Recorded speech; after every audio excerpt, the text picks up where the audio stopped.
नमस्कार मित्रों। एक मित्र ने प्रश्न पूछा है कि सर 20 जुलाई से देवशयनी एकादशी यानी आषाढ़ शुक्ल एकादशी से चातुर्मास का प्रारंभ हो गया और अभी चातुर्मास ही चल रहा है और इसकी बड़ी महिमा कही गई है, तो आप इसे कितना प्रासंगिक मानते हैं? आज के ज़माने में चातुर्मास किस हद तक प्रासंगिक है, ये प्रश्न नंबर 1 है। और उनका कहना है कि सर आप कहते हैं कि धर्म और विज्ञान एक ही है, तो आप धर्म में भी विज्ञान देखते हैं और विज्ञान में भी धर्म देखते हैं। तो जैसा कि मैं जानता हूँ, उनका कहना है कि जैसा कि वो जानते हैं कि चातुर्मास के दौरान हरी सब्जियाँ, साग ज़्यादा खाने से मना करते हैं, दही मना करते हैं, दाल यानी द्विदल वाला चीज़ को मना करते हैं और आप इन्हीं सब चीज़ों को खाने को बोलते हैं।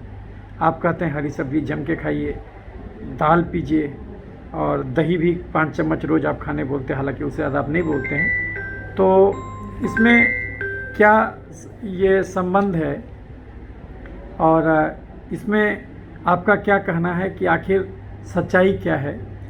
तो हम किस चीज़ को माने, चातुर्मास के जो शास्त्रीय संदेश को माने कि आपकी बात को माने?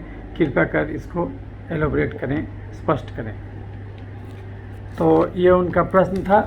बहुत ही प्रासंगिक प्रश्न है मित्रों, और ये ऐसा मुद्दा है जो कि हर व्यक्ति को जानना चाहिए। केवल उनको नहीं जो विज्ञान से केवल उनको नहीं जो धर्म से जुड़े हुए हैं, ये हर व्यक्ति को जानना चाहिए, और कम से कम जो विज्ञान से जुड़े हुए हैं उनको तो ज़रूर जानना चाहिए। जैसा कि मैं आपको हमेशा कहते रहता हूँ कि धर्म और विज्ञान एक ही चीज़ है, चीज़ों को देखने का नज़रिया है। बुद्ध ने कहा था कि मध्य मार्ग पर चलो, किसी चीज़ का अति नहीं करो, न विज्ञान का अति करो न धर्म का अति करो, बीच में रहो। इसलिए उन्होंने अष्टांगिक मार्ग बताया था और उन्होंने कहा था कि सब चीज़ सम्यक में रहो, हर चीज़ को बीच में रहो। धर्म की यात्रा भी करते हो, धर्म शून्य की यात्रा है, तो फिर वापस अपने मूल पर आ जाओ। माइनस में तुम गए थे, 0 से माइनस में उतरे थे, तो अब फिर शून्य में आ जाओ। अगर विज्ञान की यात्रा किए थे, 0 से प्लस में गए थे, फिर से शून्य में आ जाओ। तभी जो है दुनिया में सही ढंग से दुनिया को एलोबरेट कर पाओगे। उन्होंने कहा था सम्यक संकल्प होना चाहिए, सम्यक भाषण होना चाहिए, सम्यक आचरण होना चाहिए, सम्यक आचरण होना चाहिए, और सम्यक आजीविका होना चाहिए, सम्यक प्रयास होना चाहिए, और सम्यक ये आपका माइंडफुलनेस होना चाहिए, बोध होना चाहिए सम्यक, और सम्यक तभी सम्यक समाधि उपलब्ध होता है। तो उन्होंने 8 रास्ता बताया था, अष्टांगिक मार्ग बताया था, जिसको कि प्रज्ञाशील समाधि के रूप में भी लोग उसको 3 चीज़ में देखते हैं कि किसी भी चीज़ को, काम को यदि आप करते हैं तो उसका 3 बेसिकली दृष्टिकोण होता है, उसी के हिसाब से आपको करना चाहिए। कि आप किसी भी काम को करते हैं तो उसमें आपको आचरण सही होना चाहिए आपका, और वो काम नैतिक होना चाहिए, और उसमें अपना पूरा इंसाइट यूज कीजिए। आप अपना इंसाइट यूज कीजिए, पुरानी धारणाओं पर मत जाइए, और तब फिर उस काम में डूब जाइए, तो फिर आपको समाधि उस काम में ही उपलब्ध हो जाएगा। तो ये चीज़ बुद्ध ने कहा था, और सब धर्मों में ये बात है। कहने का तरीका थोड़ा अलग होता है, इसीलिए मैं कहता हूँ कि विज्ञान, जैसे कि आइंस्टाइन ने भी कहा था कि धर्म बिना विज्ञान के अधूरा है और विज्ञान बिना धर्म के अधूरा है। तो दोनों का सामंजस्य अपने जीवन में बहुत ज़रूरी है। इसलिए भगवान भी 2 दिमाग दिया है, एक राइट हेमिस्फीयर और एक लेफ्ट हेमिस्फीयर। एक दिमाग जो लेफ्ट हेमिस्फीयर है वो विज्ञान को समर्पित है, और राइट हेमिस्फीयर जो है वो धर्म और कला को समर्पित है। दोनों ज़रूरी है। विज्ञान ऑब्जेक्टिव होता है और धर्म जो है सब्जेक्टिव होता है। दोनों चीज़ ज़रूरी है, एक विश्लेषण करता है और एक संश्लेषण करता है। एक चीज़ों को जोड़ के देखता है, एक चीज़ों को तोड़ के देखता है। लेकिन आपको दोनों चीज़ ज़रूरी है। कभी कभी चीज़ों को तोड़ना भी होगा और उसको दूर से भी देखना होगा। तो यदि आप किसी चीज़ को तोड़ के देखे हुए हैं, तब उसको दूर से देखिएगा, तब आपको एक अलग ही दृष्टिकोण नज़र आएगा। तो ये चीज़ है। इसलिए कभी भी किसी चीज़ से घृणा भाव या किसी चीज़ से अतिशय प्रेम उचित नहीं है। अपने चित्त को हमेशा स्थिर रखिए, और बहुत ज़्यादा किसी चीज़ में डूबिए नहीं, और बहुत चीज़ से कोई विकर्षित मत होइए। यानी हर पैथी से आपको प्रेम होना चाहिए। जो रियल बुद्ध होता है उसको किसी पैथी से एलर्जी नहीं होता, उसको कोई भी पैथी खराब नहीं लगेगा। उसको कोई भी आदमी के बारे में बोलिए तो उस आदमी के में भी अच्छाई ढूंढ लेगा, और किसी भी आदमी को लाइए उसमें भी बुराई ढूंढ लेगा। तो आपको उससे अच्छाई लेना है, बस इतना ही से मतलब रहता है। तो खैर ये तो चीज़ हुआ। आपने जो बहुत अच्छा प्रश्न पूछा चातुर्मास के बारे में, मैं इसके बारे में बताऊंगा कि मेरा क्या दृष्टिकोण है चातुर्मास, और शास्त्र में जो चातुर्मास का महिमा किया गया है उसके बारे में मेरा क्या मत है, मैं अभी बताऊंगा। लेकिन उससे पहले उन लोगों के लिए जो मेरा ये चैनल, मेरा ये वीडियो पहली बार देख रहे हैं, उनको मैं अपना परिचय दे दूं। मैं डॉक्टर क्रांति चंदन जयकर, पूर्व एवं प्रथम विभागाध्यक्ष, चर्म यौन कुष्ठ रोग विभाग, इंदिरा गांधी आयुर्विज्ञान संस्थान, शेखपुरा, पटना, बिहार, भारत। मैं वैसे तो एक चर्म रोग चिकित्सक हूँ, लेकिन मैं अपने आप को होलिस्टिक हेल्थ एक्सपर्ट कहता हूँ, यानी समग्र स्वास्थ्य विशेषज्ञ, क्योंकि मैं भोजन बदल के और शारीरिक क्रियाशीलता बढ़ा के दुनिया का हर बीमारी को जड़ से ठीक करने का प्रयास करता हूँ, और उसमें अच्छा खासा अभी तक मैं सफलता अर्जित करते आया हूँ। इसीलिए चूँकि मुझे ये चीज़ मिला था तो मुझे लगा कि अगर ये ज्ञान सबको बांटा जाए तो बड़े काम आएगा। इसीलिए मैं वीडियो बना के हर बीमारी के बारे में लोगों को बताना शुरू कर दिया। इसी संदर्भ में मैं अलग अलग वीडियो आपको बना के बताते रहता हूँ। दूसरी बात कि मैंने करीब 1 लाख मरीज के अनुभव के हिसाब से ये ज्ञान एकत्रित किया है, और जैसा कि कहा जाता है कि बिहार ज्ञान की भूमि है, तो ये ज्ञान हमको इंदिरा गांधी आयुर्विज्ञान संस्थान में ही मिला। ये बिहार सरकार के पास मौजूद सबसे बड़ा सरकारी चिकित्सा संस्थान है, और ये इसमें जो है यानी कि सबसे टर्सरी केयर सेंटर है। तो यहाँ पर हमको पूरा फ्रीडम मिला और हर प्रकार के रोगों को देखने का पूरा अनुभव मिला। तो यहीं से मैं सीख पाया कि अगर हम भोजन बदल दें और शारीरिक क्रियाशीलता बढ़ा दें तो हर बीमारी को ठीक कर सकते हैं। और दूसरी बात यहीं से मैं जाना कि कोई भी बीमारी अकेले नहीं आता है, वो अपने साथ और कई रोगों को लेके आता है। अगर आप जांच कराइएगा तो उन सारी चीज़ों को आप देख लीजिएगा, और अगर आप भोजन और क्रियाशीलता चेंज कर देते हैं तो उसका सारा चीज़ चेंज हो जाएगा। आप भोजन और शारीरिक क्रियाशीलता बढ़ा के अपना डीएनए और जीन भी बदल सकते हैं, जिसको कि धर्म संस्कार कहता है, उसको मेडिकल साइंस इपीजेनेटिक्स कहता है। और वो दोनों अलग अलग चीज़ नहीं है, वो कहने का तरीका अलग है, लेकिन अगर आप जो समझदार हैं उनको ये पता है कि दोनों एक ही चीज़ है। यानी आप अगर भोजन बदल दिए, आप अपना संस्कार बदल दिए, आप अपना खान पान बदल दिए, आप अपना रहन सहन बदल दिए, तो आपका जीन भी बदल जाएगा। यानी इंसान अपने नियति का निर्माता और निर्देशक खुद होता है। तो ये जैसा सोचोगे वैसा बन जाओगे, जैसा खाओगे वैसा बन जाओगे। तो ये बात बिल्कुल वैज्ञानिक है, और इसको बहुत लोग अलग अलग तरीके से कह चुके हैं एक ही बात को, तो उसी को हम कहते हैं होलिस्टिक हेल्थ अप्रोच। इसलिए मैं बीपी, चीनी, गठिया, दमा, मिर्गी पथरी, हार्ट अटैक, लकवा, कैंसर, हर बीमारी को जड़ से ठीक करता हूँ। और सबसे बड़ी बात है कि चमड़ा को देख के मैं अंदर की गड़बड़ी को पकड़ता हूँ। यानी हमको आला लगाने का जरूरत नहीं पड़ेगा आपके हार्ट और लीवर की स्थिति को जानने के लिए। हम खाली आपके चमड़ा को देख के बता देंगे कि आपका लीवर कैसा है, आपका किडनी कैसा है, आपका थायराइड कैसा है, आपका हार्ट कैसा है, आपके शरीर में कितना % कैंसर शुरू है, वगैरह वगैरह। ये सारी चीज़ का पता खाली चमड़ा ही कह देता है। तो इसी चीज़ विधा को आगे करते करते मैं आगे बढ़ते गया, और इसी बीच में बहुत सारे धर्म ग्रंथों का भी अध्ययन किया। और मुझे सब धर्मों से प्रेम है, क्योंकि मैं मानता हूँ कि वसुधैव कुटुंबकम इस धरती से निकली हुई सबसे बड़ी बात है, जिसको कि लोगों को समझना चाहिए। ये अनायास ही नहीं है मित्रों। आपको जान के आश्चर्य होगा कि जितनी ज़्यादा मात्रा में जड़ी बूटियों की प्रजातियाँ भारतवर्ष में पाई जाती हैं, आप अमेरिका में चले जाइएगा तो उतना प्रजाति उसका 1/10 भी नहीं मिलेगा आपको। तो आखिर कुछ तो बात है इस मिट्टी में। आप यहाँ का मिट्टी लीजिएगा, उसमें नंबर ऑफ डिफरेंट इवेंट वैज्ञानिक तथ्य है ये कि अलग अलग प्रजाति आपको बहुत ज़्यादा मात्रा में मिलेगा यहाँ की मिट्टी में, जो कि उतना डाइवर्सिटी आपको अमेरिका की मिट्टी में नहीं मिलेगा। तो ये कुछ न कुछ बात है यहाँ पर भारतवर्ष में, जहाँ की जिसकी संस्कृति अभी भी जिंदा है। और यह अपने मुँह में मिट्ठू बनने वाली बात नहीं है। जितनी भी और भी जो प्राचीन संस्कृति शुरू हुई थी, वो माया संस्कृति, चाहे अमेरिका में हो, चाहे वो आपका दक्षिण अमेरिका की संस्कृति हो, चाहे मिस्र की संस्कृति हो, ऑलमोस्ट सब विलुप्त हो के कगार पर है। लेकिन भारतीय सनातन संस्कृति अभी भी जिंदा है, क्योंकि लोग के अनकॉन्शस में बात कहीं न कहीं वो समाई हुई है। तो इसी आधार पर मैंने अलग अलग धर्मों से भी बहुत कुछ सीखा, और अभी भी सीख रहा हूँ कंटिन्यूअस लर्निंग प्रोसेस है। तो जो भी मैं थोड़ा बहुत नॉलेज ले पाया हूँ वो मैं चाहता हूँ कि वो सबको मिले, इसलिए मैं अलग अलग मुद्दों पर वीडियोस बना के आपसे मिलते रहता हूँ। और लोग कहते हैं कि आप छोटा वीडियो बनाइए ताकि आप पॉपुलर हो जाइए, लेकिन मेरा मानना है मित्रों कि अगर एक व्यक्ति भी मेरी बात को सुना तो वो ये मेरी बात की प्रासंगिकता को साबित करने के लिए काफ़ी है।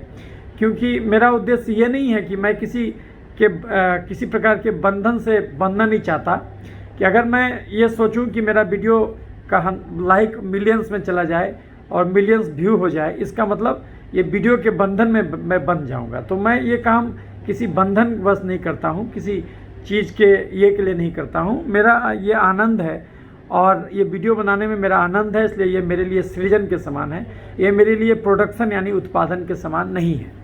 तो इसीलिए मैं ये करता हूँ क्योंकि मुझे अच्छा लगता है और मैं मानता हूँ कि एक तरीका है जिसके द्वारा मैं अपनी बातों को दुनिया में छोड़ के जा सकता हूँ।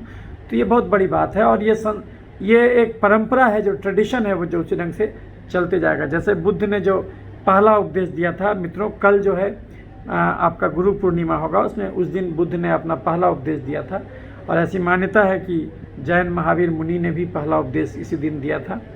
तो और जो इनका जन्म हुआ था वेद व्यास जी का, जिन्होंने कि वेदों की रचना की, महाभारत की रचना की।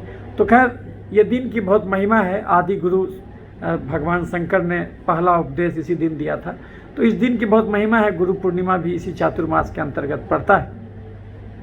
तो ये चातुर्मास की बड़ी महिमा है और मैं आपको भी इसी पावन महीने में आपको ये सब चीज़ के बारे में बताने का जो सुयोग आपने हमें दिया है, इसके लिए मैं आपका बहुत आभारी हूँ, तहे दिल से आभारी हूँ।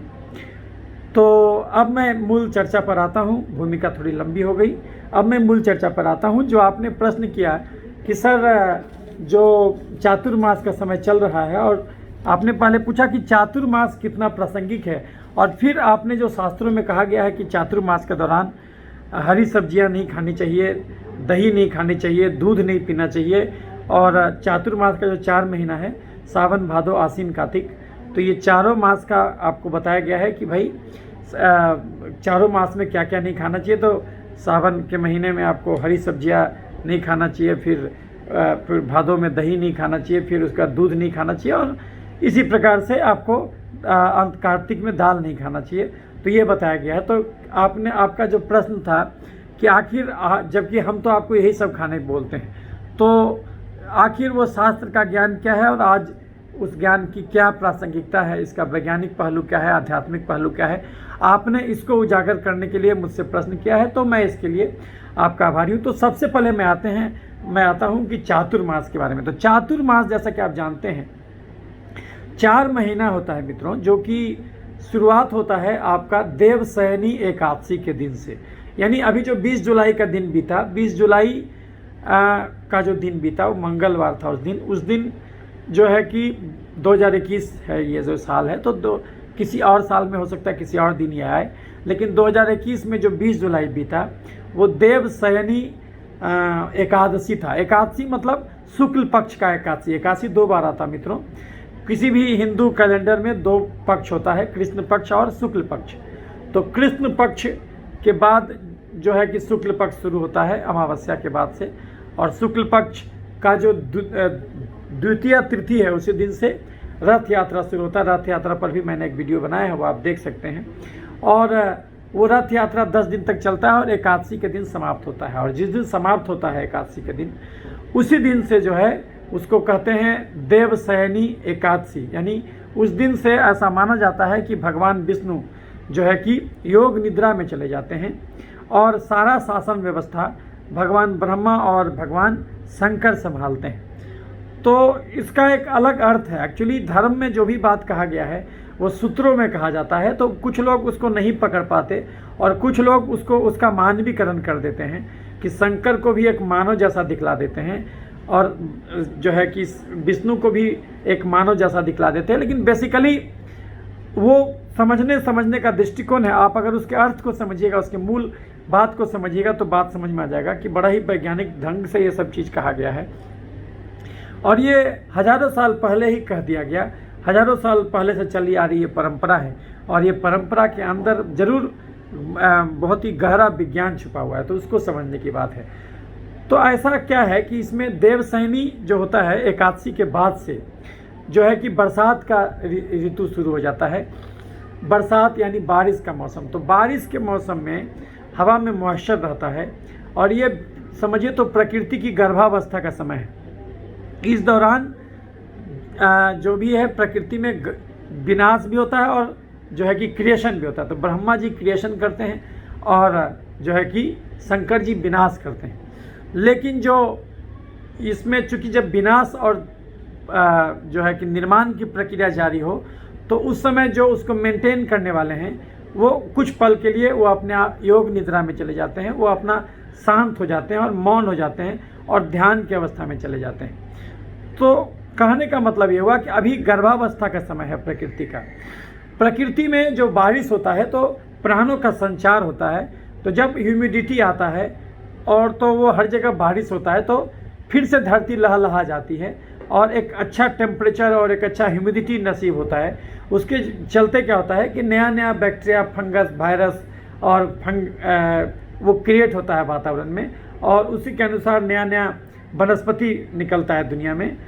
तो जाहिर सी बात है नया नया कीट पतंगा ये सब भी आता है। पूरा हर जगह जल जो है वो समा जाता है, नदी अपना रिचार्ज हो जाता है, धरती भी अपना प्यास मिटा लेता है। तो ये वो समय है। तो ऐसे समय में तो जाहिर सी बात है सब आदमी अब अगर नॉर्मल दिनों में अगर कोई आदमी जैसे जो भिक्षु प्रकृति का हो, जो मतलब कि भिक्षाटन करता हो, जो सन्यासी हो, जो उपदेशक हो, जो ऋषि मुनि हो, वो बाकी दिन तो घूम घूम करके उपदेश देते रहते हैं। लेकिन इस समय के दौरान, चातुर्मास के दौरान, वो एक जगह इकट्ठे हो जाते हैं। जहाँ भी उनको रहना रहता है वो एक जगह चुन लेते हैं और उसी समय वर्षा ऋतु में प्रवास करते हैं। और चूँकि वो जब जो लोग को ब्रह्म ज्ञान हो गया है, जिनको कि पूरा सब चीज़ का ज्ञान हो गया है, धर्म और विज्ञान का ज्ञान हो गया है, तो वैसे लोग जो हैं अपने ज्ञान को अगर वो अपने पास रखेंगे तो उस ज्ञान का कोई उपयोग नहीं होगा। तो उस ज्ञान को लोगों को, चूँकि जब एक जगह इकट्ठा रहते हैं तो बाकी लोगों को ये सुयश मिलता है कि भाई आप जाइए और उनसे कुछ सीखिए। तो लोग चाहते हैं कि सब ऋषि महात्मा जो हैं वो अपने जगह पर हमारे गांव में रहें या फिर हमारे एरिया में रहें, ताकि उनके ज्ञान का हमको भी कुछ अंश प्राप्त हो जाए। तो ये कहा गया है कि इस समय आपको ध्यान करने का और अच्छे संसर्ग और अच्छे आत्माओं के निकट रहने का जो है कि ये काल है। इस दौरान आपको जिन लोगों को भी ब्रह्म ज्ञान हो गया है उनके निकट रहने का जो है कि आपको प्रयास करना चाहिए, ताकि इस दौरान आप अपने आप को ब्रह्म ज्ञान की ओर मोटिवेट कर सकें और अल्टीमेट मोक्ष को प्राप्त कर सकें। क्योंकि अल्टीमेट मोक्ष तो तभी प्राप्त होगा जब आपको ज्ञान हो जाएगा पूरा। दूसरी बात कि मोक्ष का अर्थ हुआ कि अब आपका जन्म नहीं होगा, अब आप जन्म मृत्यु के साइकिल से मुक्त हो गए। अब इसको आप इस जन्म में भी मोक्ष प्राप्त कर सकते कि जब आप डूब जाते हैं, जब आपका चेतन मन बिल्कुल ही हट जाता है और अब चेतन में परमात्मा रहता है। अब आप चेतन से अब चेतन में जुड़ जाते हैं, दो आत्माएं आपस में जुड़ जाती हैं, तब जो है कि वैसे केसेस में आप ध्यान की अवस्था में चले जाते हैं, जब मन जो है बिल्कुल, चित्त जो है बिल्कुल शांत हो जाता है। और जहाँ पर शांत जल होता है वहीं पर, जैसे कि आप पूर्णिमा की रात में कोई अगर शांत जल हो तब उसी में चांद की जो आकृति है वो पूरे रूप में दिखेगा। लेकिन अगर उसमें कंपन होगा तो चांद अच्छे से नहीं दिखेगा। उसी प्रकार से जब आपका चित्त शांत रहेगा तभी परमात्मा जो है आपको साक्षात रूप में दिखेगा। तो उस अवस्था को प्राप्त करना कि जिस अवस्था में आप कुछ क्षण के लिए रहते हैं वो अवस्था आपको हमेशा आपके साथ रहे, तो अल्टीमेट ब्लिस जिसको कहते हैं, तो उसको प्राप्त करने का प्रयत्न करने का महीना होता है ये जो चातुर्मास। चूँकि बरसात का टाइम होता है, प्रकृति अपना गर्भ धारण किए हुए, आप जो भी आपको धान रोपना है, आप खरीफ का फसल बो दिए हैं, अब आप उसका सब काम कर दिए हैं, अब आप एक जगह बैठ करके अब आप जो भी चीज़ जीवन जिंदा रहने के लिए कौन सा नियम है, कौन सा कानून है, कौन सा अच्छा आचरण है, वो अच्छे महात्माओं से आप सुनते हैं और उनको अपने गांव में निवास स्थान देते हैं, उनका कद्र करते हैं, उनकी सेवा करते हैं।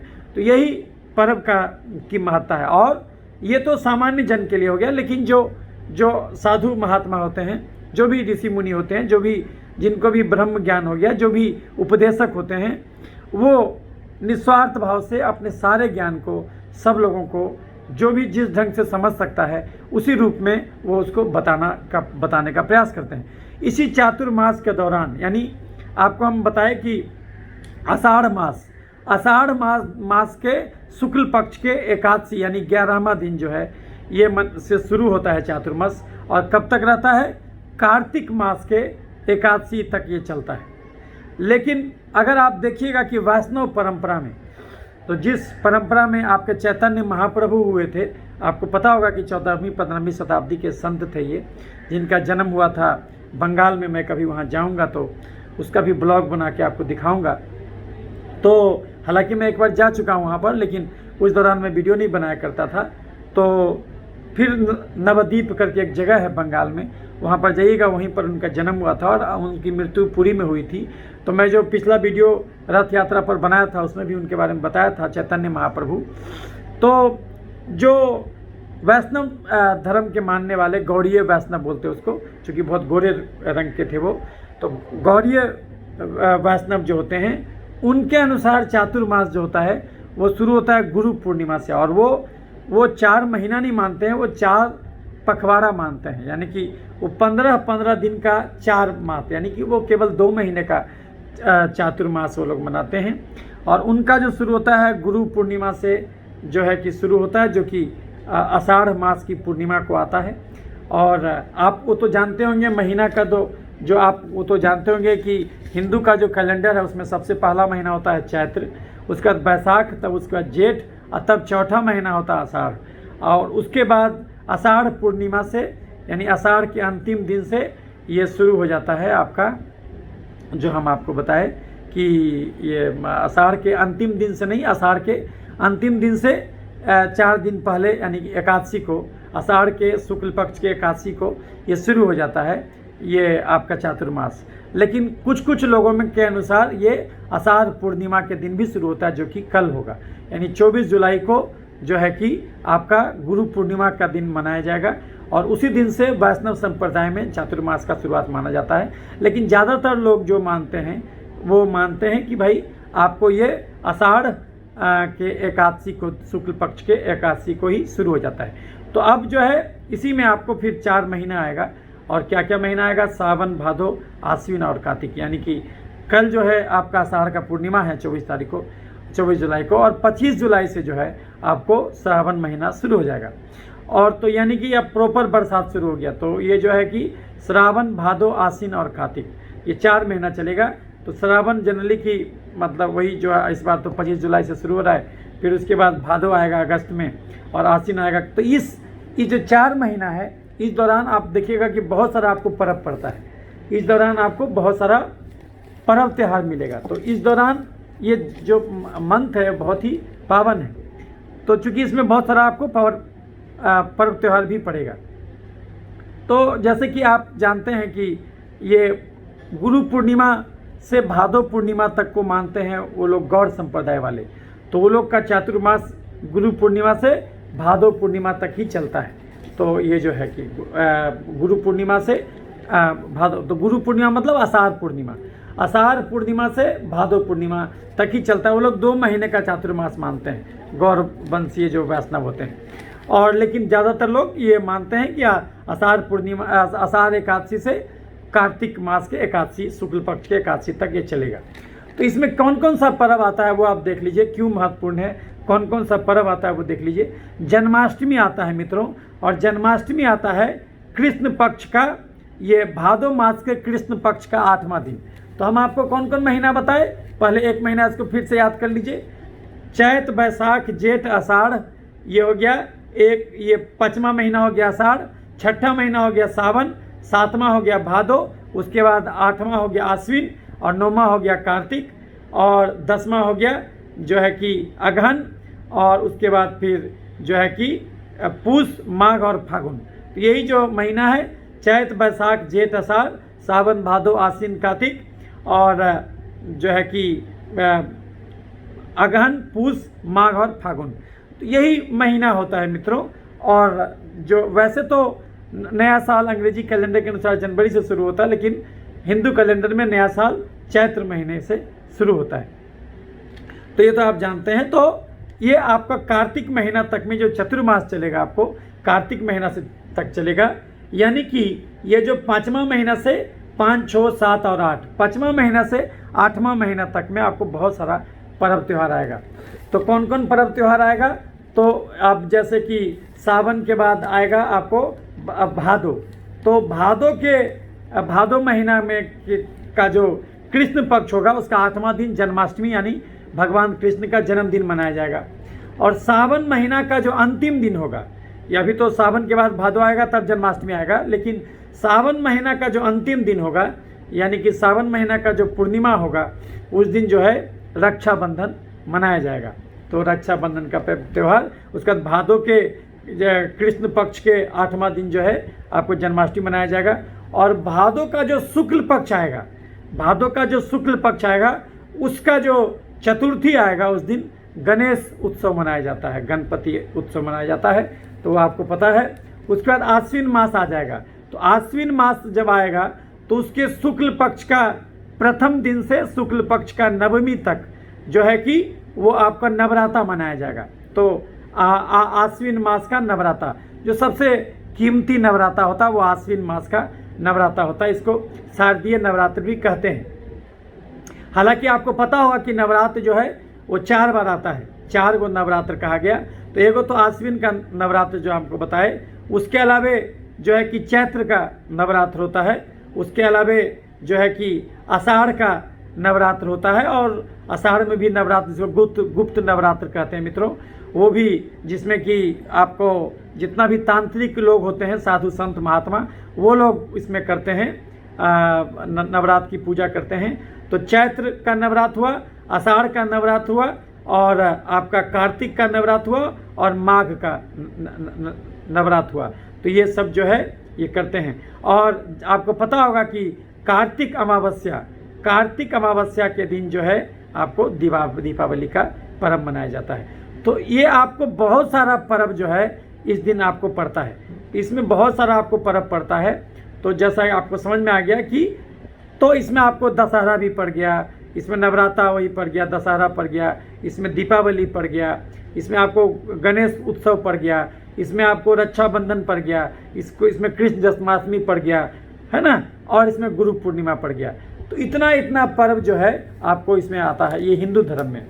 लेकिन ये केवल हिंदू धर्म के लिए महत्वपूर्ण नहीं है, ये आपको जैन धर्म और बौद्ध धर्म के लिए भी महत्वपूर्ण है। क्योंकि जैन धर्म में माना जाता है कि भादो के शुक्ल पक्ष को, भादो जब सावन के बाद जो भादो आता है, तो भादो का जो शुक्ल पक्ष होता है उसमें पर्युषण पर्व वो लोग मनाते हैं, जिसमें कि साधु महात्माओं का संसर्ग करना अच्छा माना जाता है, और श्रावकगण जो होते हैं वो उनका उपदेश सुनते हैं, और जो सिद्ध जैन मुनि होते हैं उनका उपदेश लोग सुनते हैं, श्रावक जो होते हैं वो सुनते हैं और उससे अपना लाभ अर्जित करते हैं, और जीवन में एक डिसिप्लिन को फॉलो करते हैं, अपने खान पान में अनुशासन लाते हैं, और ताकि बाकी समय में जो उनका शरीर खराब हुआ है, गलत भोजन खा करके, गलत विचार दिमाग में ला करके, गलत आचरण अपना करके, वो सारे विकारों को जला देने का नाम का जो दिन होता है ये।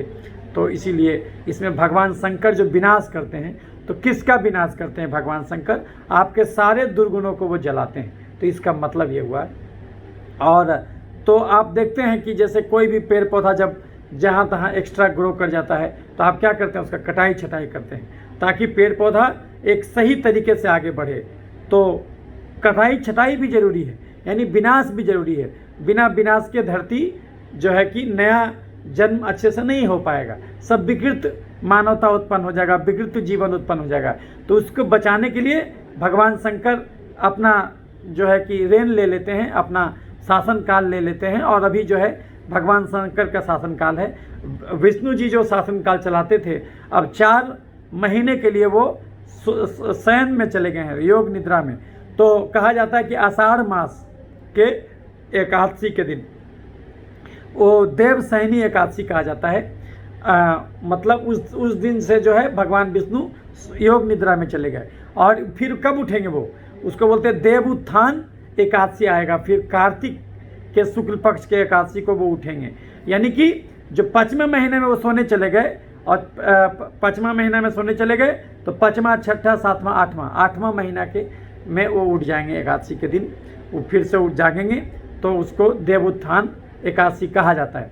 तो इसका एक अर्थ होता है मित्रों कि देवोत्थान का अर्थ क्या हुआ कि अब जो है वर्षा ऋतु खत्म हो गया, अब जो भी बनना था, नया नया क्रिएशन होना था धरती पर, वो सब हो गया, सब जगह पानी पहुंच गया, पानी आपके धरती के अंदर चला गया, ग्राउंड वाटर रिचार्ज हो गया, और नया नया बैक्टीरिया, फंगस जो भी बनना था, कीट पतंगा बनना था, वो सब बन करके अपना अपना रोल अदा करके वो सब अपना चला गया। और तो अब जो है फिर से वो अपना शासन व्यवस्था संभालते हैं। उसके बाद भगवान शंकर जो शांत हो जाते हैं, क्योंकि अब उनको कुछ दिन के लिए जो है कि वो जितना कर दिए, विनाश कर दिए, वो विनाश करते गए, भगवान ब्रह्मा बनाते गए, वो विनाश करते गए, भगवान ब्रह्मा बनाते गए। तो इस ढंग से वो करते चले गए, और वो एक रचना कर दिए, सृष्टि का रचना कर दिए, हर जगह हरा भरा हो गया, हर जगह हरा भरा हो गया। अब जो है कि तब भगवान विष्णु जागेंगे और दुनिया का लालन पालन करेंगे। तो ये अर्थ है, इसका एक साइंटिफिक मीनिंग है, इसको बस खाली समझना चाहिएगा तो समझ जाइएगा कि आप अपने सारे विकारों को जला दिए।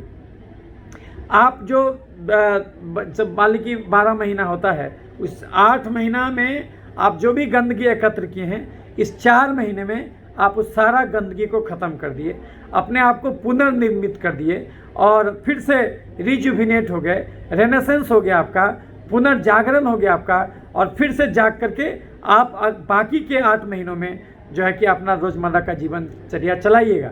और उसके बाद जो ऋषि मुनि होंगे, जो 4 महीना एक जगह पर बैठ के उपदेश दे रहे थे, अब वो फिर से अपनी ज्ञान यात्रा शुरू करेंगे, और वो एक जगह जो रहते रहे थे, वो आप अलग अलग दिशाओं की यात्रा करना शुरू कर देंगे।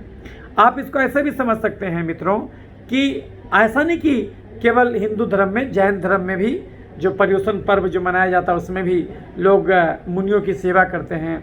उनका जो है कि चूँकि वो ज्ञान दे रहे हैं, तो ज्ञान देने वाला भगवान के समान होता है।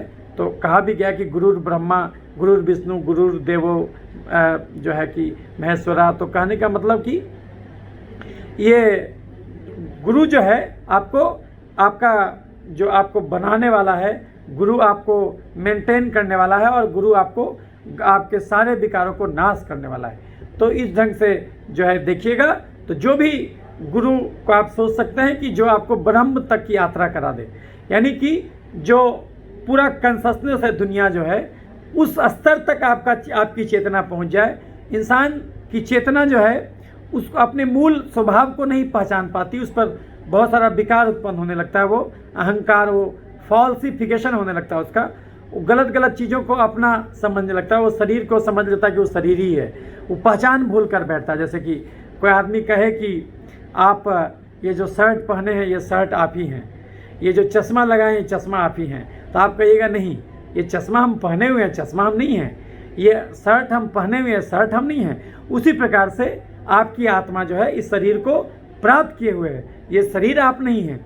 लेकिन आपको जो ये दिमाग में उल्टा भाव चला गया है, तो उस भाव को इन 4 महीनों के दौरान तोड़ दिया जाता है। और इसी दरमियान आपको नवरात्रा भी आता है, और नवरात्रा का भी सेंस क्या है कि 9 रातों में 9 द्वारों को खोल के मन के आंगन का। तो आपका जो ये जो 9 द्वार है, जो आपका जो 5 गो ज्ञानेंद्रिय है और 5 गो कर्मेंद्रिय हैं, तो उस सब को जो है खोल देना है, बिल्कुल खोल देना है, ताकि आप दुनिया से सीधे जुड़ सके। क्योंकि हमारा शरीर 5 तत्वों से बना है, क्षितिजल पावक गगन समीरा। तो यही 5 मूल तत्वों से हमारा शरीर बना है, और इन सब चीज़ों से हम दूर चलते चले गए। अपने रोज़मर्रा के जीवनचर्या में जम के भोजन करने लगे, जम के जो है कि विलासी जीवन बिताने लगे, नहीं टहलने लगे, और गलत दिमाग में वो लेने लगे, ग्रंथि पालने लगे। तो वो सब चीज़ जो है इन 4 महीनों में जो संसर्ग हुआ हमारा जागृत आत्माओं के साथ, ब्रह्म को जानने वाले लोगों के साथ, तो हमारा क्या हुआ कि हमारा वो सब विकार हट गया। अब जो हम हैं बिल्कुल ही नए प्रकार के मनुष्य हैं और वो हमको ज्ञान दे के चले गए। वो महात्मा चले गए और अपना फिर से वो तपस्या में लीन हो जाएंगे, अपना जहाँ तहाँ जाएंगे। और लेकिन उपदेश देने का समय यही है, उपदेश देने का समय ये। तो बुद्ध ने भी जो अपना पहला उपदेश दिया था, आपको पता होगा कि बैसाख महीना के पूर्णिमा को भगवान बुद्ध को का जन्म भी हुआ था, उसको बैसाख पर्व मनाया जाता है। तो बैसाख महीना के पूर्णिमा को भगवान को जन्म हुआ था भगवान बुद्ध का। उसी दिन उनको बोधि वृक्ष के नीचे जो है कि उनको निरंजना नदी के किनारे ज्ञान भी प्राप्त हुआ था और उसी दिन उनका महाप्रयाण भी हुआ था, वो उनकी मृत्यु भी हुई थी। ऐसे बहुत कम लोग होते हैं जिनका जन्म और मृत्यु एक ही दिन होता है। तो आपको हम बताए थे कि जो 1 जुलाई के दिन डॉक्टर्स डे मनाया जाता है, डॉक्टर BC राय, उनका भी जन्म और मृत्यु 1 ही जुलाई को हुआ था। उसी प्रकार से और भी ऐसे ऐसे महान पुरुष हैं जिनका जन्म और मृत्यु एक ही दिन होता है। तो उसमें से भगवान बुद्ध भी एक थे, उनका जन्म, ज्ञान की प्राप्ति और मृत्यु एक ही दिन हुआ था। लेकिन जब उनको ज्ञान प्राप्त हो गया तो उनको लगा कि जो हमको ज्ञान मिला है ये लोग तो समझेगा ही नहीं, तो हम ज्ञान किसको दें। तो वो करीब करीब भटकते रहे, 7 सप्ताह तक उनको लगा कि किसको दे। फिर उनको याद आया कि उनके साथ 6 साल तक रहा था, कोई करीब करीब 5 गो शिष्य उनके साथ रहा था।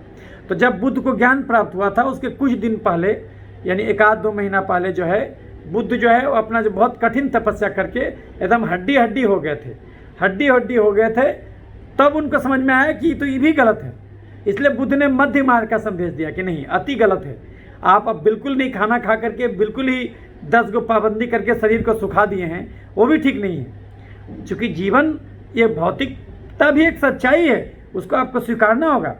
तो वो चीज़ है। तो बुद्ध को खीर खिलाई थी, तो खीर खाने के बाद तब उनको जो है कि ज्ञान, तब जाकर के जिस दिन खीर खाए रात में उनको ज्ञान प्राप्त हो गया। और ज्ञान प्राप्त हुआ तब तक तो जब चूँकि भोजन करने लगे थे, वो खीर ग्रहण कर लिए थे, तो उनका जो शिष्य था जो उनके साथ रहता था, चूँकि वो बहुत ज़्यादा मात्रा में साधना कर रहे थे, लोग जैसे बताता था वैसे करते थे, बिल्कुल भोजन छोड़ दिए थे, बिल्कुल तपस्या करते रहते थे। तो तब तक लोग उनके साथ था। लेकिन जैसे उनको समझ में आया कि नहीं, सबसे कुछ नहीं होगा, तो खीर वीर खा लिए, तो थोड़ा सा शरीर थोड़ा हिस्पुट हुआ।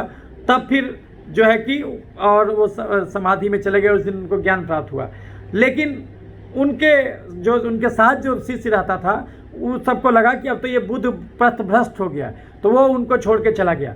और उनको छोड़ करके चला गया और वो चला गया सारनाथ। तो बुद्ध भी उनके पीछे पीछे जो है सारनाथ पहुंच गए और ज्ञान प्राप्त होने के करीब करीब जो है कि 7 सप्ताह के बाद, और ज्ञान प्राप्त हुआ बैसाख के पूर्णिमा को। और जो वो उपदेश दिए हैं वो आषाढ़ मास के पूर्णिमा को। तो आप सोचिए कि जो है कि उनको ज्ञान प्राप्त हुआ बैसाख के बाद, फिर जेठ आया और तब फिर आषाढ़ आया। यानी कि करीब करीब 2 महीना के बाद जो है कि वो ज्ञान पहला उपदेश दिए। और उसी को बोलते हैं धर्म जो है कि पथ प्रवर्तनम, जो है कि वो जो उसका उपदेश, धर्म चक्र प्रवर्तनम का उपदेश दिए, जिसमें कि 8 उपदेश उन्होंने दिया था, जो कि मैंने आपको बताया। और 4 आर्य सत्य उन्होंने बताया था कि जीवन में दुख है, दुख का कारण है, दुख का निवारण है, और निवारण का मार्ग है। और मार्ग जो उसको बताए थे उन्होंने, अष्टांगिक मार्ग, तो हमने आपको बताया। तो ये जो आपका चातुर्मास है, ये चातुर्मास के अंतर्गत ये वर्षा ऋतु का है। इसमें प्रकृति का नया नया सृजन होता है, नया नया बैक्टीरिया वायरस पनपता है, और जो है कि रिजुवनेट होता है, आदमी एक जगह बैठ के नया नया ज्ञान अर्जित करता है। और चूंकि आप एक जगह बैठे रहते हैं तो जाहिर सी बात है आपको और नया नया बैक्टीरिया फंगस उत्पन्न हो रहा है। इसलिए लोग कहा गया है कि भाई, आपको बताया गया कि भाई आप जब चतुर्मास शुरू हो जाता है, बारिश का मौसम शुरू हो जाता है, तो आपको एक तरीका बताया गया कि बारिश के मौसम को कैसे टालोगे, तो कैसे अच्छा उपयोग करोगे। तो वही चीज़ बताया गया कि चूंकि प्रकृति अपना निर्माण कर रहा है, आप खरीफ का बुआई कर दिए हैं, चावल बुआई कर दिए हैं, अब सब कुछ प्रकृति कर देगा। तो आप जो है आप ऋषि मुनि को संदेश सुनिए, और जो है कि सत्संग कीजिए, अच्छा संग कीजिए। और उस दौरान जो है आपको जाहिर सी बात है, चूँकि आप मेहनत कम करते हैं तो आपको कम से कम कैलोरी लेना है। और लेकिन बहुत लोगों को ये ज्ञान नहीं था कि कम कैलोरी लेना है, वो ज़्यादा। वैसे तो कहा जाता है कि पूरे आपको चातुर्मास के दौरान एक टाइम भोजन करना है, श्रावण के महीने में एक टाइम भोजन करना है, यानी कम से कम खाना है। लेकिन अगर सब लोग तो इस बात को मानेंगे नहीं, तो अब क्या है कि कुछ लोग, और उस दरमियान इतना ज़्यादा रिफाइंड ढंग से लोग खाया नहीं जाता था, जिस दौरान ये चातुर्मास के बारे में लिखा गया कि ये नहीं खाना, ये नहीं खाना, ये नहीं खाना। आज का परिदृश्य देखिएगा तो आजकल वैसा माहौल नहीं है। उस दरमियान चूँकि उतना अच्छा रोड नहीं बना हुआ करता था, तो लोग कैसे कहाँ जाते। तो कोई अच्छे जैन धर्म के लोग ये भी मानते थे कि जीव हत्या नहीं करना है, तो उनको ऐसा लगता था कि हम कहीं जाएंगे तो कोई कीट पतंगा मर जाएगा, क्योंकि अभी कीट पतंगा जन्म रहा होगा। तो इस प्रकार से वो एक जगह रहते थे। तो लेकिन आप सोचिए कि आज के ज़माने में जब सड़कें बन गई हैं और सब, अब बारिश का मौसम ऐसा नहीं कि उसी 4 महीने में आता। आपको तो जान के आश्चर्य होगा कि बिहार में जो ये हुआ, उसमें जो है आपका जून के महीने में ज़्यादा मात्रा में बारिश हुआ बनिस्पत की, आपको जब ये चातुर्मास शुरू हुआ उसके कंपेरिजन में जून के महीने में ज़्यादा, जेठ के महीने में ज़्यादा बारिश हुआ और आषाढ़ में उतना बारिश नहीं हुआ। तो आप देख सकते हैं। तो अब चूँकि मौसम बदल रहा है, इंसान ने जो ग्लोबल वार्मिंग किया है उसके चलते सारा चीज़ मौसम उल्टा पुल्टा हो गया। अभी देखिए चाइना में भयंकर बाढ़ आ गया। आप देखिएगा कि आग लग रहा है, जो साइबेरिया में, जहाँ पर साइबेरिया में आग लग रहा है, फिर आपको कनाडा में आग लग रहा है, अमेरिका में आग लग रहा है, जर्मनी में भयंकर बाढ़ आ गया।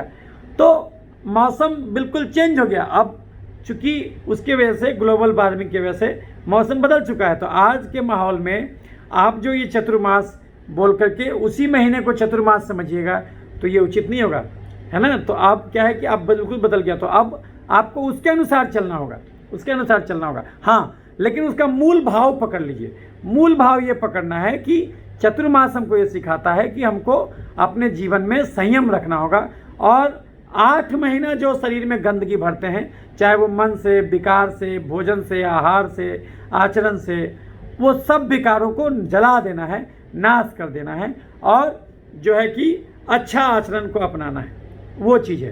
तो इसी चीज़ को कहने का एक तरीका है, एक आपको बता दिया गया, क्योंकि सब लोग उसको समझ नहीं पाते हैं, इसलिए उसको विशेष तरीके से लोगों को समझाया जाता है। तो ये चीज़ है। तो आपने कहा कि मना किया जाता है, क्यों मना किया जाता है। अब बताया जाता है लहसुन प्याज नहीं खाना, तो खैर लहसुन प्याज पर हम अभी आएंगे, लेकिन उससे पहले जानिए कि हरे पत्तेदार नहीं खाना सब्जी। क्यों नहीं खाना? क्योंकि पहले के ज़माना के लोग सीधे सीधे खाते थे, बहुत ज़्यादा उसको वो फ्राई वगैरह नहीं करते थे। तो अब क्या है कि अब आप सीधे सीधे खाइएगा, तो हरा पत्तेदार में क्या होता था, उसमें कीड़ा मकोड़ा लगता है इस दरमियान, क्योंकि कीड़ा मकोड़ा भी इस मौसम में पनपता है। तो चूँकि ज़्यादा मात्रा में ग्रीनरीज हो जाता, ज़्यादा मात्रा में हरियाली छा जाता, तो उस पत्ते को खाने के लिए कीड़ा मकोड़ा बढ़ जाता, उसको सही माहौल मिलता ग्रो करने का। जो लार्वा देता है, अंडा देता है, वो भी जर्मिनेट करने लगता है इस मौसम में। देखिएगा कि बहुत सारा जो कृमि होता है वो भी आपके पेट में बढ़ने लग जाएगा इस मौसम में। तो ये चीज़ है।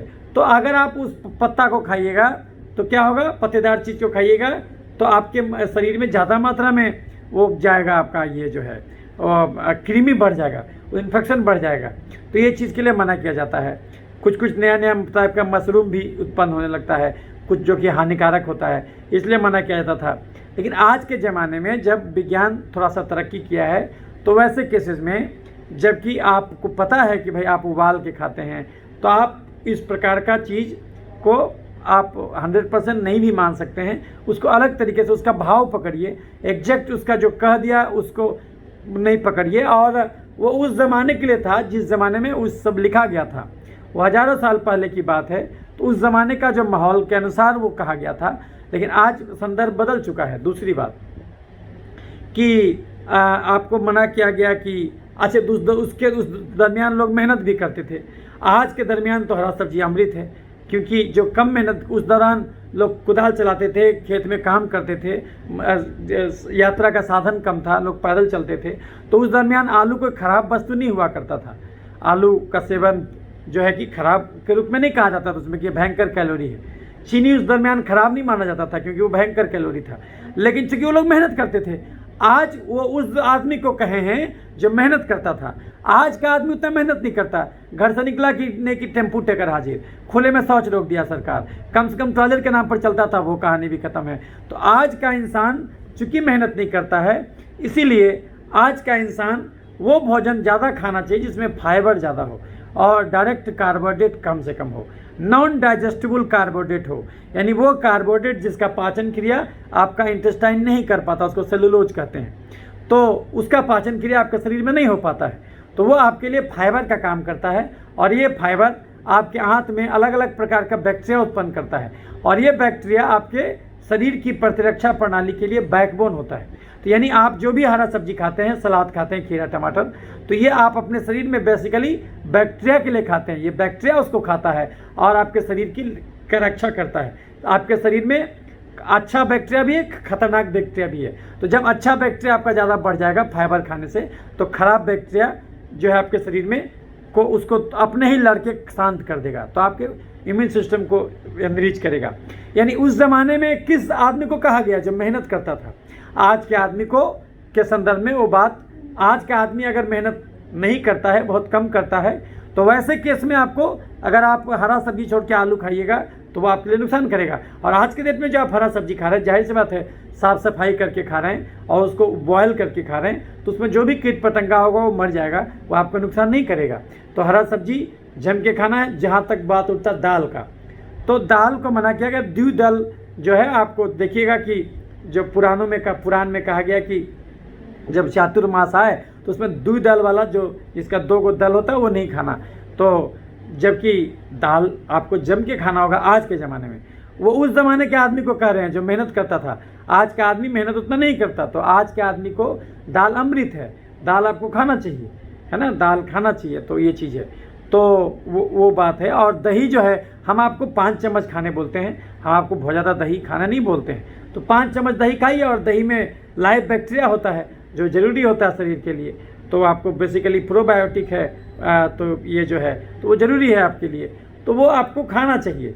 और जो है कि उसके मर्म को पकड़ना है। तो चातुर्मास बहुत अच्छा चीज़ है, ये आपको आध्यात्मिक रूप से जगाने का पर्व है। यानी आप जो एक पक्ष को जीवन जीते एकांगी हो गए, या तो ज़्यादा वैज्ञानिक ढंग से, ज़्यादा भौतिक ढंग से जीवन जी रहे थे, अब जो है थोड़ा सा धार्मिक ढंग से और थोड़ा सा आध्यात्मिक ढंग से जीवन जीना शुरू कर दीजिए, थोड़ा सा अंदर की यात्रा भी करने लगिए, तब जो है कि आपको बैलेंस मेंटेन हो जाएगा। जो जीवन में ऑब्जेक्टिविटी ले आए थे आप, अब थोड़ा सा सब्जेक्टिविटी लाने की आवश्यकता है। अब थोड़ा अनुभव के ये से उसको जो भी चीज़ आपके दिमाग में विचार घुसा है, वो उसको फिर से परीक्षण करने की आवश्यकता है, का समय है ये। तो सेल्फ अवलोकन करने का, आत्म अवलोकन करने का, आत्म साक्षात्कार करने का ये बहुत ही अच्छा समय है और दृष्टा बनने का समय है। अपने आप को देखिए जो है कि, क्योंकि मैं करता नहीं हूँ, मैं अकर्म करने वाला हूँ, सब कुछ ईश्वर करता है, मैं केवल निमित्त मात्र हूँ, मैं केवल माध्यम मात्र हूँ। तो इसको कहाँ कहाँ हमसे भूल हुआ, वो सब चीज़ को समेकित अवलोकन करके उसको सुधारने का समय है ये चातुर्मास। तो बेसिकली उस भाव को पकड़ना है, और जो ब्रह्मा विष्णु महेश का कंसेप्ट है उसको आप समझ लीजिए। तो हम जिसको ब्रह्मा विष्णु महेश कहते हैं, अन्न को देवता कहा गया हमारे यहाँ। तो ब्रह्मा क्या है, वो प्रोटीन है, जो हम प्रोटीन खाते हैं वो ब्रह्मा है। विष्णु क्या है, जो हम फैट खाते हैं। हमारा दिमाग जो है वो 70% चर्बी फैट से बना हुआ है। तो जो हम सोचते हैं विचारते हैं वो दिमाग से ही सोचते विचारते हैं। तो ये जो है ये हमारा फैट का काम करता है। फैट जो है हमको सोचने विचारने का ताकत देता है। और जो है कि और उसके कार्बोहाइड्रेट जो है वो भगवान शंकर है। तो भगवान शंकर को क्या कहा गया कि वो नीलकंठ है, वो विष भी पीते हैं। इसका अर्थ क्या हुआ, इसका अर्थ हुआ कि भगवान शंकर कार्बोहाइड्रेट हैं, जो अमृत भी है विष भी है। कार्बोहाइड्रेट उतना ही लेना है जितना खर्चा है। अगर आपका कैलोरी खर्चा 2000 कैलोरी है तो आप 4000 कैलोरी खाइएगा, उसमें ज़्यादातर कार्बोहाइड्रेट लीजिएगा, तो क्या होगा, एक्सेस कार्बोहाइड्रेट शरीर में या तो चर्बी के रूप में जमा होगा तो मोटापा का रोग, या तो वो शरीर में तेजाब के रूप में जमा होगा तो एलर्जी का अलग अलग रोग, आने तो उस एक्स्ट्रा चीनी को शरीर खून से जहाँ तहाँ निकाल के छोड़ेगा तो इन्फेक्शन का रोग पनपेगा। चीनी गिराइएगा तो चींटी लगेगा, यानी कंगाल के घर में चोरी नहीं होता। यानी बैक्टीरिया, फंगस, वायरस रूपी चोर शरीर रूपी घर में तभी अटैक करेगा जब चीनी रूपी धन जरूरत ज़्यादा रहे। बिना चीनी के आदमी मर जाएगा, ये बात भी सही है। ये हम चीनी के बलबूते ही बोल रहे हैं, लेकिन मनुष्य जाति का दुर्भाग्य कि अब वो इतना कम शारीरिक श्रम करने लगा कि अब उसको केवल उतना ही कैलोरी का जरूरत है उतना ही कार्बोहाइड्रेट का जरूरत है जितना कार्बोहाइड्रेट दाल रोटी में है। एक सामान्य मनुष्य आज के दुनिया में पूरे 24 घंटा में 3000 डेग भी पैदल नहीं चलता, तो आदमी के बदले चलता कौन? Tempo, taker, motorcycle, Bolero, jeep. ये समस्या अब गांव में भी आ गया क्योंकि सरकार खुले में शौच रोक दिया। कम से कम टॉयलेट के नाम पर चला करता था, वो कहानी भी खत्म है। तो अगर आप शारीरिक एक्टिविटी बहुत ज़्यादा कम कर दीजिएगा तो ये चीनी आपके लिए जहर हो जाएगा।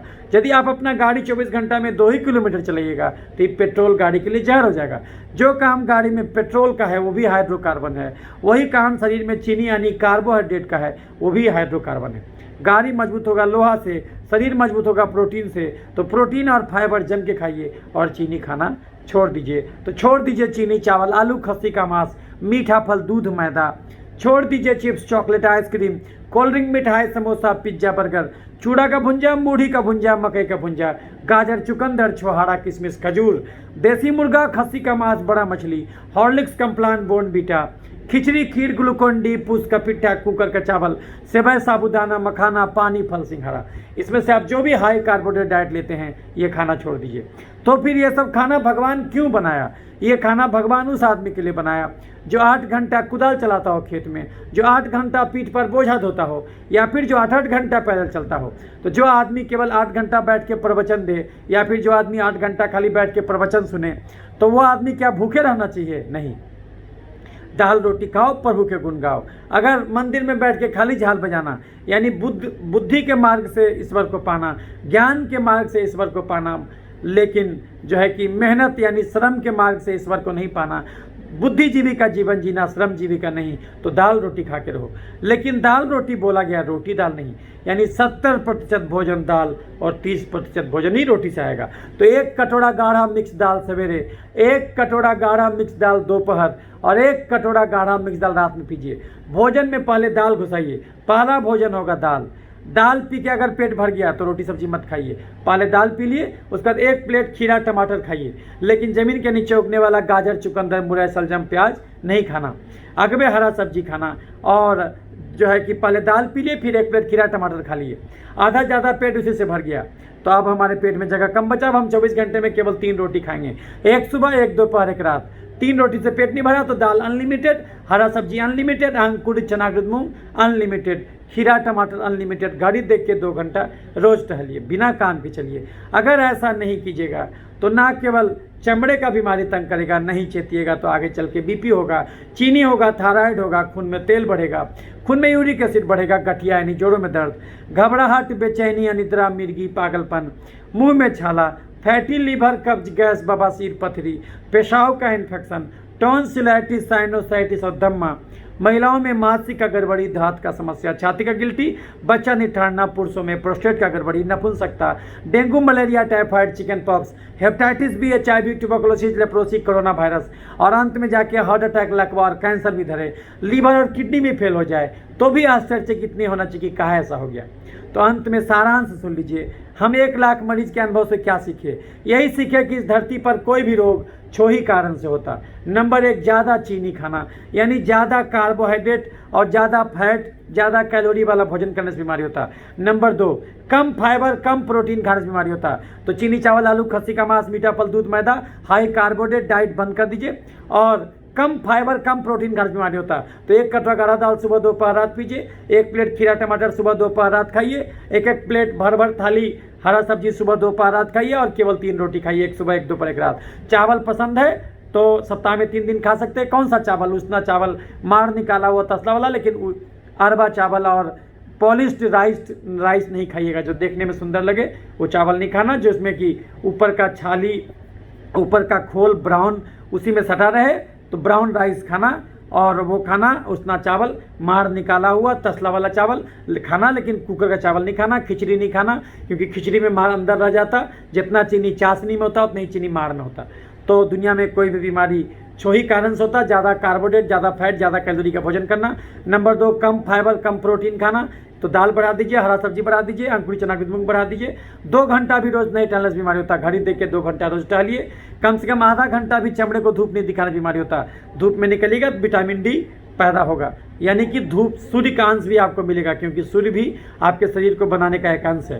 तो जो है कि धूप में निकलिएगा तो जो है विटामिन डी तैयार होगा और आपके शरीर का हर सेल एक अच्छा पॉजिटिव मैसेज जाएगा उसके चलते।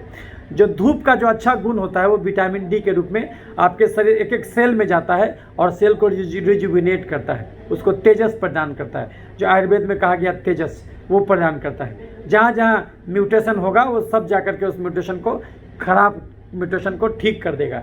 ये काम विटामिन डी करता है, जो धूप में आप जाते हैं तब आपको मिलता है। तो विज्ञान और धर्म अलग अलग नहीं है। धर्म चीज़ों को गूढ़ ढंग से देखता है, वो मतलब कि चीज़ों को दूर से देखता है, और विज्ञान चीज़ों को अंदर घुस के देखता है। दोनों जरूरी है, दोनों दृष्टिकोण जरूरी है। तो हम वही बोल रहे थे। तो दुनिया में कोई भी बीमारी छो कारण से होता, ज़्यादा कार्बोहाइड्रेट खाना, कम फाइबर कम प्रोटीन खाना, 2 घंटा भी रोज़ नहीं टहलना, कम से कम आधा घंटा भी चमड़े को धूप नहीं दिखाना, और कम से कम 6 घंटे की भी गहरी नींद नहीं लेना, और वर्तमान में जीवन नहीं जी के भविष्य या भूतकाल में जीवन जीना। यही 6 कारण है दुनिया में कोई भी बीमारी होने को। इंसान अगर इस 6 को दुरुस्त करके रखे तो इस धरती पर डॉक्टर की जरूरत 4 ही चीज़ में बचेगा। जब एक्सीडेंट हो जाए, जब जन्मजात गड़बड़ी हो, जब घर में किसका डिलीवरी कराना हो, जब उम्र के हिसाब से चश्मा बदलवाना हो। नहीं तो धरती पर शरीर को ठोक बजा के 100 साल के लिए भेजा गया है। 100 साल तक डॉक्टर का जरूरत नहीं पड़ना चाहिए। यानी शरीर को भगवान ठोक बजा के 100 साल के लिए भेजा गया है, 100 साल तक डॉक्टर की जरूरत नहीं पड़ना चाहिए। तो याद रखिए, बीपी में नमक नहीं, चीनी बंद होगा, थायराइड में फूलगोभी नहीं, चीनी बंद होगा, खून में तेल बढ़ेगा तो घी नहीं, चीनी बंद होगा, खून में यूरिक एसिड बढ़ेगा तो दाल नहीं, चीनी बंद होगा, पथरी में पालक का साग टमाटर नहीं, चीनी बंद होगा। लेकिन किसको कहते हैं चीनी, ये जानना जरूरी है। किसको कहते हैं चीनी? जो कि हमारे लिए भी जहर हो गया। हमको कोई डायबिटीज़ नहीं है, फिर भी चीनी हमारे लिए जहर है। क्यों? क्योंकि हम भी अब 8 घंटा कुदाल नहीं चलाते खेत में, हम भी अब 8 घंटा पीठ पर बोझा नहीं धोते, हम भी अब 8 घंटा नहीं पैदल चल के 24 घंटा में 2 ही घंटा पैदल चलते। इसलिए अगर हम भी चीनी खाएंगे गड्ढे में गिरेंगे। किसको कहते चीनी? चावल, आलू, मकई, मैदा, साबूदाना, सेवई में चीनी है स्टार्च, मीठे फल में चीनी है फ्रुक्टोज, दूध में चीनी है लैक्टोज, गुड़, शहद और चीनी में चीनी है सुक्रोज, ग्लूकोन डी में glucose, chips, chocolate, ice cream, cold drink, मिठाई, समोसा, पिज्जा, बर्गर, चूड़ा का भुंजा, मूढ़ी का भुंजा, मकई के भुंजा में चीनी, गाजर, चुकंदर, छोहाड़ा, किशमिश, खजूर, देसी मुर्गा, खस्सी के मांस में जबरदस्त चीनी, हॉर्लिक्स, कम्प्लान, बोर्नविटा में चीनी, खिचड़ी, खीर, ग्लूकोन डी, पूस का पिट्ठा, कुकर का चावल, सेवई, साबूदाना, मखाना, पानी, फल, सिंघाड़ा में चीनी। आप कोई भी चीनी खाइएगा बात बराबर। ये सब चीनी भगवान, ये सब हाई कार्बोहाइड्रेट डाइट है। तो ये सब खाना उस आदमी के लिए बनाया गया जो ज़्यादा शारीरिक श्रम करता। तो अब इतना श्रम कोई नहीं करता, पुराने ज़माने में करता था। हम 1 लाख मरीज देखे, तो इसमें हम यही सीखे कि कोई भी बीमारी 6 ही कारण से होता, जो हम आपको बता दिए। तो 1 चम्मच चीनी खाना गलत नहीं है, भगवान तो खाने के लिए बनाया, लेकिन धर्म सिखाता मेहनत का फल मीठा होता। यानी अगर 1 चम्मच चीनी खाए हैं तो 600 कदम चलना भी होगा। 1 चम्मच चीनी 600 कदम, 1 आलू 3200 कदम, 1 सेव 2500 कदम, 1 आम 3000 कदम, आधा किलो दूध 10 किलोमीटर चलने का था। तो अगर किसी को एक दिन में 10 रोटी खाना है तो उसके बदले उसको 10 किलोमीटर चलना भी होगा। वो खाया और चल दिया तो बीमारी नहीं होगा। हमारा खर्चा है 2000 कैलोरी, हम रोज़ खाएंगे 4000 कैलोरी, तो ये एक्स्ट्रा कैलोरी कहाँ जाएगा? अन्न देवता कहते हैं मनुष्य तुम हमको तभी ग्रहण करना जब उसको यूज करना। आप परिग्रह करना शुरू किए, शरीर के अंदर श्रृंगारना शुरू किए, तो शरीर में वो विकृति पैदा करेगा। वही पेट्रोल कश्मीर से कन्याकुमारी घुमा देगा, नहीं तो वही पेट्रोल जला के राख भी कर देगा अगर जरूरत ज़्यादा जमा कीजिएगा तो। वही भोजन जीवन देगा, नहीं तो वही भोजन जीवन छीनने लगेगा अगर जरूरत ज़्यादा आप शरीर में श्रृंगारिएगा तो अगर कोई आदमी बिल्कुल मेहनत नहीं करे तो क्या उसको कैलोरी खर्चनी है? फिर भी खर्चा है। आप ध्यान की मुद्रा में भी बैठे हैं तो भी आपका हृदय तो धड़क रहा है। 1 लाख बार रोज हृदय धड़कता, दिमाग आपका काम कर रहा है, लीवर और किडनी काम कर रहा है। तो ये सब में कैलोरी खर्च होता है। कितना कैलोरी खर्च होता है? एक एवरेज 50 किलो के आदमी को करीब 1500 कैलोरी खर्च होता है। और अगर कोई आदमी 1 घंटा तेज कदम के साथ चलता भी है तो उसको 300 कैलोरी और जोड़ दीजिए। और अगर कोई आदमी घर में झाड़ू पोछा बर्तन करे और ऑफिस में भी काम करे तो दिन भर में इस सब काम में कितना कैलोरी खर्च होगा? करीब 200। तो कोई आदमी 1 घंटा चला भी और तेज कदमों से और जो है घर में झाड़ू पोछा बर्तन भी किया, ऑफिस में भी काम किया, तो दिन भर में कितना कैलोरी उसका खर्च होगा?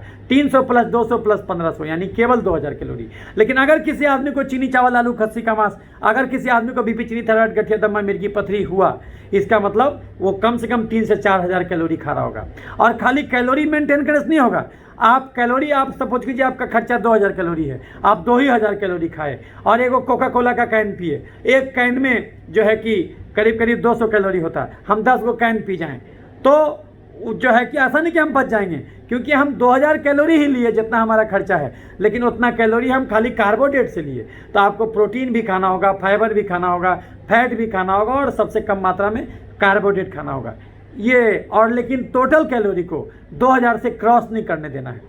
तो इसको मेंटेन करना होगा, रोज़ 2 घंटा टहलना होगा, तो बीमारी से बचिएगा। तो 1 चम्मच चीनी खाने का अर्थ है 600 कदम चलना। हम खाए और नहीं चले, एक दिन में 10 रोटी खाए, 4 गो आलू खाए, 5 गो मीठा फल खाए, आधा किलो दूध पिए, तो इसके बदले हमको कम से कम चलना चाहिए जो है कि 11,000 कदम। ये इसके बदले हमको कम से कम चलना चाहिए तो 30 किलोमीटर।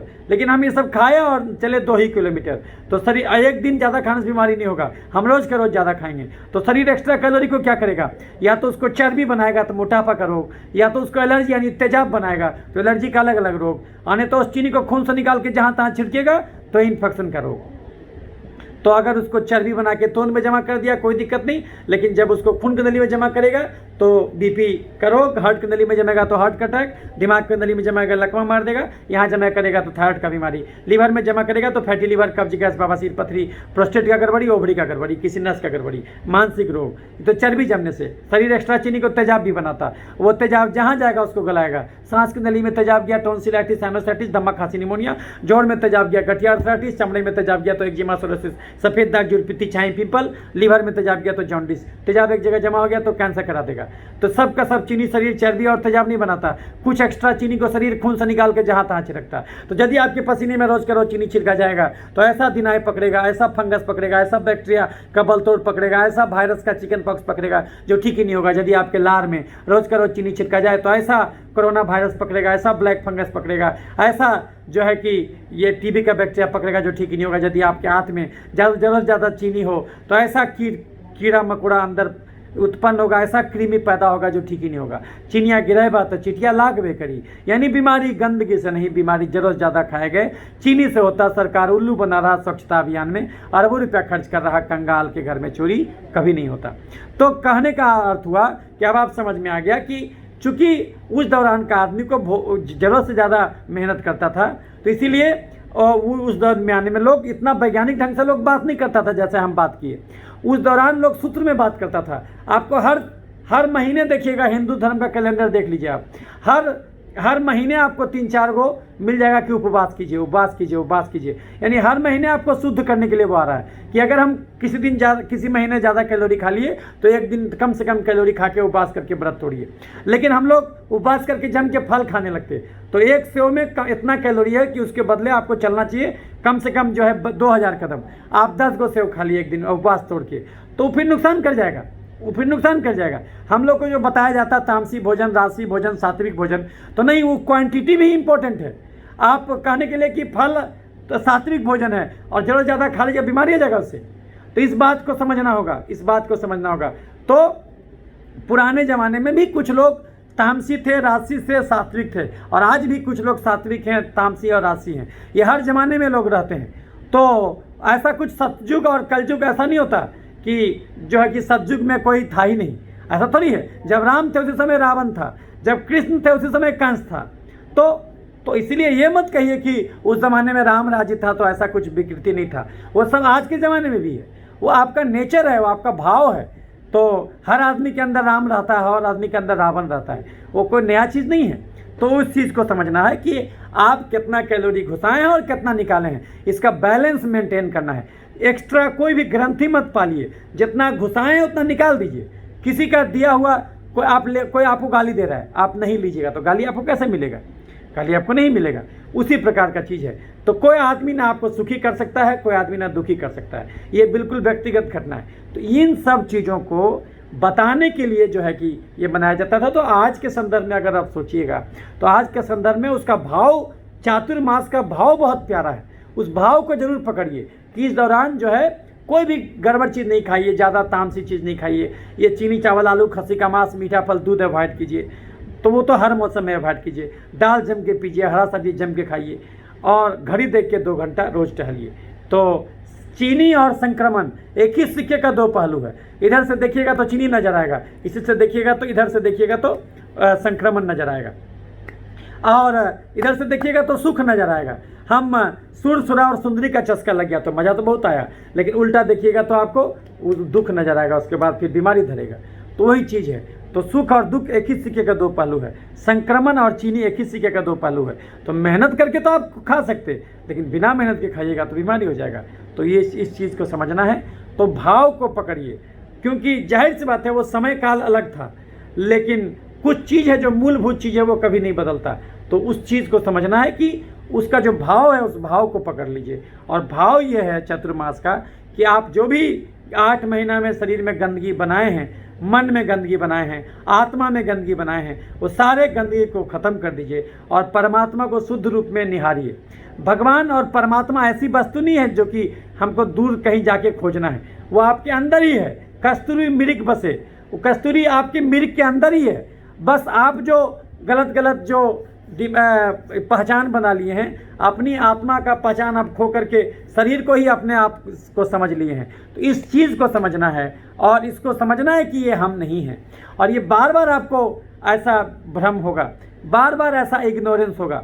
तो उस इग्नोरेंस को ख़त्म करने का नाम है कि जो है कि चतुर्मास, और इसमें गुरु का संसर्ग लेना है। और गुरु पूर्णिमा का दिन भी वास्तव में यही बताने के लिए आता है। तो ये सब चीज़ को समझना है। और भारत ऐसे ही विश्व गुरु नहीं था। 3 लाइन में मेडिकल साइंस लिख दिया। पहला लाइन, मेहनत का फल मीठा होता, यानी बिना मेहनत के कोई भी चीनी गड्ढे में गिरा देगा। दूसरा लाइन, दाल रोटी खाओ प्रभु के गुण गाओ। मेहनत कम करते, बुद्धिजीवी का जीवन जीते तो दाल रोटी खा के रहो। लेकिन दाल रोटी बोला गया, रोटी दाल नहीं, यानी 70% भोजन दाल और 30% भोजन ही रोटी से आएगा। और तीसरा लाइन, किसी का दाल रोटी कोई नहीं छीन सकता, यानी दाल रोटी किसी बीमारी में बंद नहीं होता, लेकिन दाल रोटी बोला गया, रोटी दाल नहीं। तो दाल जम के पीजिए, हरा सब्जी जम के खाइए, अंकुर चना की मूंग खाइए, घड़ी देख के 2 घंटा रोज टहलिए। तो वो जो आपको बताया गया है कि फलदार सब्जी नहीं खाइए, ये नहीं खाइए, तो ऐसा नहीं है, वो आप खा सकते हैं। दूसरी बात जो आपने कहा लहसुन प्याज, तो लहसुन प्याज में ऐसा वैज्ञानिक तथ्य है कि उसमें एफ्रोडिसिक होता है, उसमें कुछ ऐसा चीज़ होता है जो कि दवा के रूप में भी यूज हो सकता है, वो आपके कोलेस्ट्रॉल वगैरह को भी कम करता है। तो लहसुन प्याज को आप जितना सब्जी में पड़ता है उतना आप खा सकते हैं। उसके अलावा अलग से जो आप जैसे जाते हैं तो आप चिकन गार्लिक मंगाते हैं तो एक्स्ट्रा वाला मत खाइए। जितना कम से कम में आपका सब्जी बन सकता है उतना खाइए, क्योंकि भगवान जो भी बनाया है वो भगवान ही बनाया है। ये याद कर लीजिए कि बैक्टीरिया, फंगस, वायरस को, लहसुन प्याज को कोई शैतान बनाया, ऐसा नहीं है। हर चीज़ का एक उपयोग है। तो कोई चीज़ खराब नहीं होता, उसको यूज करने वाला आदमी का विचार खराब होता। ये एक चीज़ को याद रखिए, दुनिया में सब कुछ सही है और दुनिया में सब कुछ गलत है। तो आपको आप कैसे हैं उस पर, उस चीज़ को आप कैसे ले रहे हैं ये आप पर निर्भर करता है। उसी तलवार से आप किसी का सर काट सकते हैं, उसी तलवार से आपको अच्छा काम कर सकते हैं। तो ये चीज़ है। तो उस चीज़ को समझना है कि आप उसको किस चीज़ के लिए यूज कर रहे हैं। उसी विस्फोटक से आप पहाड़ तोड़ के सड़क बना सकते हैं और उसी विस्फोटक से किसी का जान ले सकते हैं। तो आप उसको कैसे यूज कर रहे हैं इस पर निर्भर करता है। तो उसके भाव को पकड़िए, भाव बड़ा प्यारा है। ये चातुर्मास का जो है भाव बड़ा प्यारा है, ये गुरु पूर्णिमा का भाव बड़ा प्यारा है। तो इस भाव को पकड़ने का नाम ही चातुर्मास है और बड़ा वैज्ञानिक है। और आपको तरीका है कि आप जो एक्स्ट्रा कैलोरी खाएं, आप उपवास कीजिएगा तो सारा चर्बी गलेगा। अभी तक आप जम के चीनी खाते थे तो आप मोटा के ध्वंस हो गए। अब जब आप चीनी, आपका खर्चा 2000 कैलोरी और केवल 1500 कैलोरी खाने लगिएगा तो क्या होगा, 500 कैलोरी का शरीर में कमी हो जाएगा। तो जिस चीनी को शरीर चर्बी बनाया था वो सारा चर्बी गलेगा, वो सारा तेजाब गलेगा, वो जहाँ तहाँ चीनी छिड़का था वो चीनी हटा दिया जाएगा, तो सब इन्फेक्शन खत्म हो जाएगा, आपका शरीर पुनः शुद्ध हो जाएगा। तो ये चीज़ है, याद रखिए, बीमारियां भले अनंत हो, स्वास्थ्य एक ही है। तो अगर हम स्वास्थ्य रूपी केंद्र बिंदु का रोशनी दिखा दें तो स्वास्थ्य से भटक के आप किसी भी बीमारी की दिशा में गए होंगे, पुनः स्वास्थ्य तक लौटाना आसान हो जाएगा। तो जिन राहों पर चल के स्वास्थ्य से बीमारी तक पहुंचे थे उसका उल्टा काम कीजिए। अभी तक हम जम के चीनी, चावल, आलू, खस्सी का मांस, मीठा फल, दूध, मैदा खाते थे, रोज 2 घंटा नहीं टहलते थे, आधा घंटा भी चमड़े को धूप नहीं दिखाते थे, खुली मिट्टी में नंगे पाँव नहीं चलते थे। अभी सब सारा गड़बड़ चीज आदत छोड़ देंगे, दाल जम के पीने लगेंगे, हरा सब्जी जम के खाने लगेंगे, अंकुर चना मूंग खाएंगे, घड़ी देख के 2 घंटा रोज डालेंगे, तो सारा चर्बी गलेगा, सारा तेजाब गलेगा, पुनः अपने मूल रूप में आप आ जाइएगा। तो गुरु पूर्णिमा में जो ये कहा जाता है चातुर्मास में कि जमीन पर सोना है, इसका अर्थ क्या हुआ? इसका अर्थ हुआ कि जो क्षिति जल पावक गगन समीरा, तो सबके कंटैक्ट में रहिए, पानी के कंटैक्ट में रहिए, जो बारिश हो रहा है उसमें भी भींगिए, उसके कंटैक्ट में रहिए, मिट्टी के कंटैक्ट में रहिए, यानी 5 तत्व से ये जुड़ जाइए, फिर से एक एक कनेक्शन जुड़ जाए, तो आपको परम ब्रह्म की प्राप्ति हो जाएगी, तब आपका शरीर शुद्ध हो जाएगा। उस ढंग से कहने का तात्पर्य ये हुआ। तो इसको इस ढंग से लेना है, उसको इस ढंग से नहीं लेना है कि जो कह दिया गया वो एकदम वही कह दिया गया, उस प्रकार से नहीं लेना है। वो उस ज़माने के लिए कहा गया, उसको उसके भाव को पकड़ना होगा। तो जब तक, क्योंकि जो वो लोग कहे हैं वो सबके लिए कहे हैं, और लोग प्रतीक मानवीकरण कर देता है, देवता का भी मानवीकरण कर देता है, उसको सगुण बना देता है। तो निर्गुण ढंग से सोचिएगा तो आपको समझ में आ जाएगा, वैज्ञानिक दृष्टिकोण से देखिएगा तो समझ में आ जाएगा। तो उम्मीद करते हैं ये वीडियो आपको अच्छा लगा होगा और आपके प्रश्नों का जवाब मिल गया होगा। तो लहसुन प्याज का जहाँ तक सवाल है, तो लहसुन प्याज जैसा हम बताए कि जितना सब्जी में पड़ता है, मिनिमम जितना आप डाल सकते हैं उतना आप खा सकते हैं। अगर बिना लहसुन प्याज के भी आप खाना खा सकते हैं तो अति उत्तम, कोई दिक्कत नहीं, आप बिना लहसुन प्याज के खाइए, कोई दिक्कत नहीं। लेकिन याद रखिए कि लहसुन प्याज को खाली कोई एक वैष्णव बोल दिया, किसी का ग्रंथि मत पालिए, बुद्ध ने यही कहा था। सुनो सबका, लेकिन अपने अनुभव के कसौटी से उसको गुजारो। अगर वो सही प्रतीत होता है तो उसको मानो, ये चीज़ है। तो इसलिए देखिए, धर्म में तो सब आपको एक ही बात बताएगा कि आत्मा अमर है, ये है, लेकिन क्या है कि आप अपना अनुभव किए कि नहीं किए। यानी ऑब्जेक्टिविटी नहीं है, ये सब्जेक्टिविटी है।